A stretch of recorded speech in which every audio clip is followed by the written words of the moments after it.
Alors, moi je suis Arnaud Sorisseau, donc je suis maroquinier. Je fabrique de la maroquinerie, sacs, ceintures, portefeuilles, porte-monnaie. Ce que je préfère faire, c'est les sacs. Ma spécialité, c'est que je travaille à la main sans machine à coudre. Alors, pas tout, parce qu'en vieillissant, j'ai l'arthrose qui pointe son nez.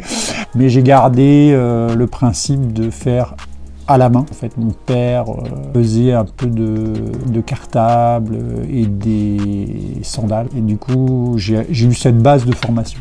Ça va faire une dizaine d'années maintenant que je suis à mon compte. Parce que je travaille la couture fil et aussi les coutures en lacets, par exemple. Et donc ça, c'est des trucs que j'ai appris en me baladant en Espagne. Sur Malais 3, ça va faire 8 ans que je suis là. Petit à petit, je me suis fait connaître du coup et les gens sont de plus en plus venus me voir pour faire de la création sur mesure. Ils choisissent leur cuir, ils choisissent leur forme, j'imprime toujours ma patte dessus et puis après voilà, on fait le projet ensemble, je leur fais un devis, ils acceptent ou pas et puis après on lance le truc.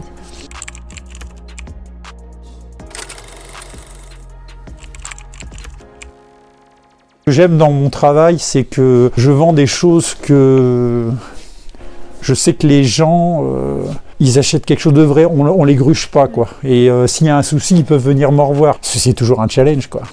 C'est toujours le truc de dire moi je voudrais ce sac-là, mais je voudrais une poche comme ça, je voudrais ça là. Et puis moi de dire, bah ouais, mais ça c'est bien, c'est joli, mais est-ce que vous avez pensé à l'équilibre du truc? Vous êtes grande, vous êtes petite, peut-être un sac trop grand, vous n'allez pas l'utiliser parce qu'au final vous allez le charger, il va vous faire mal à l'épaule, des petits détails comme ça, l'ergonomie du sac.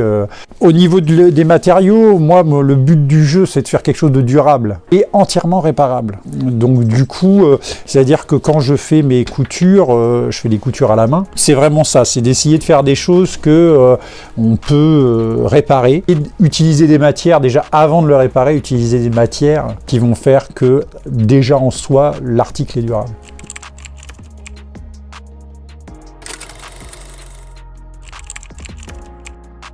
Donc ça, c'est la peau quand elle est sortie de la tannerie, entièrement naturelle. En fait, on a différents types de tannage. En gros, le principe, c'est peau brute qui sort de l'abattoir, écharnage. Donc ça, c'est anciennement, ils faisaient ça, c'était pénible, ils faisaient ça à la main, avec des raccoirs pour enlever tout ce qui est la graisse et les restes de viande. Pilage, qui se faisait avec des produits, donc on mettait les peaux dans des bacs, on les remontait, vous voyez, sur les petits rouleaux qui tournent là. Et alors souvent, c'était de la chaux qui était utilisée. Et ça fait tomber les poils. Après, le tannage. Et là, il y a deux solutions. Soit on a le tannage végétal. Donc là, en l'occurrence, c'est un tannage végétal. Les peaux sont suspendues et sont baignées dans des bacs avec ce qu'on appelle du tanne, d'où le nom tannage. Le tanne, c'est les poudres d'écorce de chêne, de châtaignier, de plantes à forte teneur en tanin. Faut compter 1 mois à peu près. Après, vous avez la solution du chrome. Donc le chrome, c'est on utilise des produits chimiques, donc des chromes, mais ça en 12 heures, 24 heures maximum, hop, c'est tanné.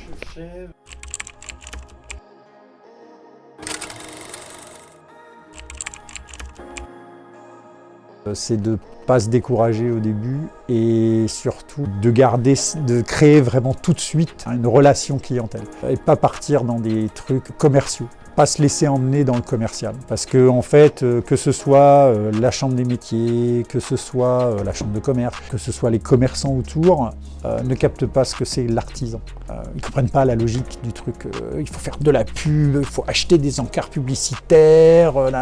Je dis, mais moi, j'ai pas le temps de faire tout ça. Toi, tu es en rupture de stock de t-shirts, tu passes un coup de fil, on te livre un carton de t-shirts. Moi, je suis en rupture de stock de portefeuille, il faut que je passe 40 heures pour en faire 5. Du coup, au début, moi, je me rappelle, c'était mon erreur. J'ai écouté les commerciaux et tout ça. Du coup, j'étais à essayer de faire plein de stocks parce qu'il fallait avoir plein de stocks. Et en fait, j'ai complètement zappé de créer une relation avec ma clientèle locale. Et c'est ça qui fait vivre. Moi, c'est ce qui me fait vivre. Hein. Là, ma clientèle locale, ça représente facile 60% de mon chiffre d'affaires. De toute façon, c'est pas compliqué. En général, si au bout de 3 ans, on n'arrive pas à en vivre, il faut lâcher l'affaire. Si au bout de 3 ans, on n'y arrive pas, c'est qu'il n'y a pas la clientèle qu'il faut sur place.